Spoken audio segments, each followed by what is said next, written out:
An ode to a favorite.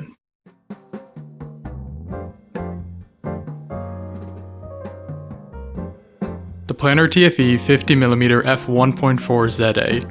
Before diving into the meaty bits of this subject, I would like to preface this video by declaring that this is less of a review and more of a love letter. This lens has opened a new style of shooting for me and accompanied my work for over half a year now. I have little bad to say about this lens and would recommend it without much hesitation. More on that later. Throughout the video, I'll be showing an assortment of images I've taken with this lens. A good portion of them will be from unit stills photography assignments, which involves taking photos on film sets and is a mostly people-focused style of photography. But I will be including other more varied examples throughout as well. Furthermore, I won't be spending time on sharpness graphs or MFTs. I'll let you judge for yourself based on the examples.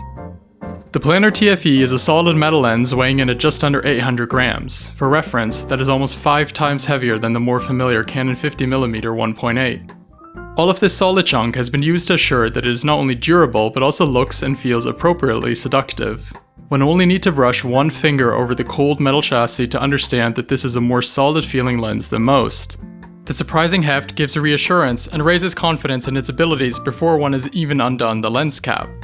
It is also dust sealed and moisture resistant, which don't necessarily mean weatherproof, but have given me enough reassurance to shoot in the rain more than once.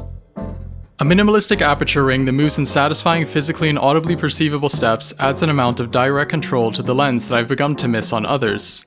I've heard that some people don't like aperture rings, but I find this one very convenient. It lets you move your hand away from the somewhat fiddly ergonomics of Sony cameras onto something more solid and tactile. If you are so inclined to keep your fingers on the spinny dials of your camera, you can deactivate the ring by setting it to the A position. I spend most of my time in aperture priority mode, so this ring is essentially my entire visual control. A modern full-frame camera can deliver contextually usable shots up to 12,800 ISO, so there's no real worry about having to keep ISO down as low as possible anymore. In a way, the exposure triangle has turned into an exposure ring, where creativity is allowed to supersede concerns about image quality. There is also this small feature that Sony added, an option to declick the aperture ring, which can be nice for filmmakers if you want a more free-flowing creative experience. If you can accept that your ISO will fluctuate from anywhere between 100 to 12,800 and have also locked in a minimum shutter speed, upon declicking this ring, you can almost mentally detach from the idea of having stops and just focus on the image. I find that I get emotional attachments to guidelines such as f8 is for landscapes, or the shutter speed needs to be higher than the focal length to ensure sharpness, which are dispelled when shooting in a manner that lets you blend out the idea of stops. Setting your exposure tolerances and letting the computer magic sort it out leaves you with all the time in the world to just concentrate on getting the shot. We have come very far from the days of light meters and manual focus, which, while they are definitely not detriments to creativity, I find it satisfying to be able to enjoy a camera setup that essentially removes the minute technical aspects of photography and just lets you get on with it.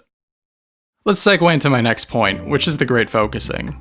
I need strong AF tracking for my unit stills and behind the scenes content, so the focusing has to be reasonably fast and accurate. This is by no means a sports lens. More experienced sources say that it does not match any of Sony's faster lenses like the 55 or 135-1.8, but neither is it slow like an adapted lens or some third-party lenses that I've tried.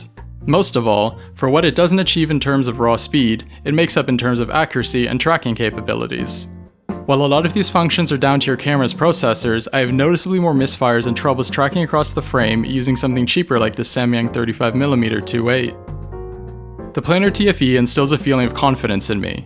Beyond its great tracking, it also manages to lock on in often quite poor lighting, though it has its limits. If anything, I've learned that when the lens isn't able to acquire focus in the dark, the photo is probably going to be terrible anyhow. I found myself sometimes pointing at dark scenes just to see how it will behave, as if I were getting its opinion. In terms of creative potential, an aperture as wide as 1.4 permits a large amount of subject isolation. I have found it incredibly helpful when trying to get medium shots on busy film sets. It also helps the subject stand out from the clutter of a set while still retaining contextualization. It is also sharp and doesn't ghost or create noticeable aberrations as a cheaper lens might. The lens does vignette quite heavily, but I've begun to appreciate this as a feature rather than a defect and rarely correct for it. I quite enjoy how dramatic the unedited RAW files sometimes look. I have a tendency to edit my photos in a dark style anyhow, and the added 2 stops or so vignetting is right up my alley. Either which way you prefer it, it is easily removed. On to the final, and perhaps a somewhat snobby topic, the quality of the bokeh. I'm a big believer in bokeh quality being important. Bokeh is a tricky subject too. Most non-photographers don't care about it. However, to the more trained eye, bokeh is just as much a part of the image as the lighting or colors. Some lenses have what can only be described as eye-catching bokeh, for better or worse. I'd put the bokeh from this lens somewhere around the level of "this sits comfortably in the image" out of 10. For context, in a previous review, I mentioned how I found the Voigtlander bokeh harsh and distracting.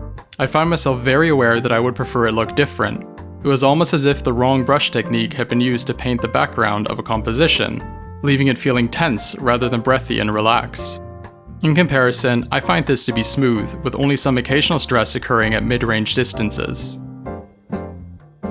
Final thoughts. We live in an era where almost all modern camera equipment is objectively good. Even low-end cameras and lenses are capable of great quality, and it's really a splendid time to be a photographer. We don't have to buy the best to get good results. You've probably already gathered that this is a luxury product.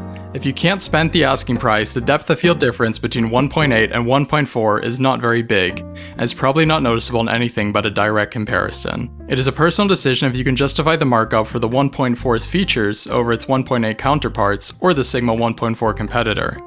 That being said, I believe in a buy smart, buy once philosophy, especially with lenses. The quality we get out of this trumps any other autofocusing 50mm for the E-mount as of now. Being concerned about the weight is legitimate. However, depending on your shooting situation, weight can easily be redistributed to negate this drawback. I'd recommend getting it secondhand or as a grey market import, as it hasn't been reported of any kind of consistent manufacturing problems. I hope that this short peek at a personal favorite of mine has helped you make a decision on whether or not it looks like the right lens for you. And the thing about not looking at sharpness graphs in the intro, well, I lied. Here it is, numero uno, just as God intended. Thank you very much.